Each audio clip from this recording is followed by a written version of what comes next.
അമ്മേ, എനിക്കൊന്നും കാണാൻ വയ്യ. എന്നെ ഒന്ന് മുറുകെ പിടിക്കുമോ? 3 വയസ്സുകാരി അമ്മയോട് അവസാനമായി പറഞ്ഞ വാക്ക്. പിന്നീട് അവൾ മരണത്തിലേക്ക്. ഏവരുടെയും കണ്ണു നനയ്ക്കുന്ന വാർത്തയാണിത്. അവളുടെ കളിച്ചിരികൾ ഇനി കാണാനാവില്ല. സ്കൂൾ മൈതാനത്തിലൂടെ കളിച്ചു ചിരിച്ച് ഓടി നടന്ന കുഞ്ഞു കൂട്ടുകാരിയെ അവസാനമായി ഒരു നോക്ക് കാണുവാൻ കട്ടപ്പന ഡോൺ ബോസ്കോ സ്കൂളിലെ പ്രീ-KG കുട്ടികൾ വന്നപ്പോൾ അവരുടെ ചുണ്ടുകൾ വിതുമ്പി.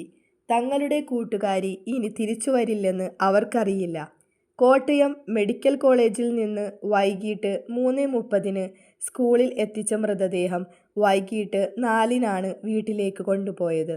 കട്ടപ്പന സ്വദേശികളായ ആശ, വിഷ്ണു സോമൻ ദമ്പതികളുടെ ഇളയ മകളായ ഏകവർണികയെ കടുത്ത വയറുവേദനയെ തുടർന്ന് ഒരാഴ്ച മുമ്പാണ് കോട്ടയം മെഡിക്കൽ കോളേജിലെ കുട്ടികളുടെ ആശുപത്രിയിൽ ചികിത്സയ്ക്കായി പ്രവേശിപ്പിക്കുന്നത്.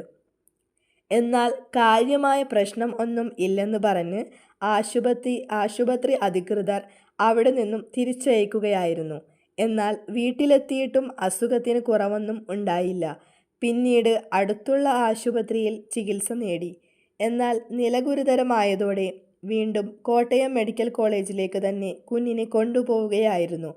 പിന്നീട് ചൊവ്വാഴ്ച രാവിലെയോടുകൂടി കുട്ടി മരണപ്പെട്ടു.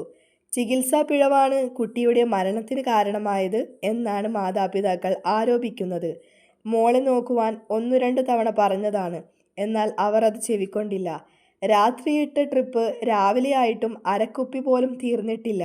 ചുണ്ടുകൾ ഉണങ്ങി വരണ്ട് ശ്വാസം കിട്ടാതെ വന്നപ്പോഴാണ് കുഞ്ഞിനെയും എടുത്തുകൊണ്ട് അമ്മ നിലവിളിച്ചുകൊണ്ട് ഡോക്ടർമാരുടെ അടുത്തേക്ക് ഓടിയത്. അപ്പോഴാണ് കുട്ടിയെ തീവ്രപരിചരണ കേന്ദ്രത്തിലേക്ക് മാറ്റുവാൻ നിർദ്ദേശിച്ചത്. ചികിത്സാ പിഴവ് ഉണ്ടായിട്ടില്ലെന്നും കുഞ്ഞിൻ്റെ മരണകാരണം ഡിഫ്രമാറ്റിക് ഹെറിഡിയ ആണെന്നുമാണ് പോസ്റ്റ്മോർട്ടത്തിലെ പ്രാഥമിക നിഗമനം എന്നും ആശുപത്രി അധികൃതർ അറിയിച്ചു.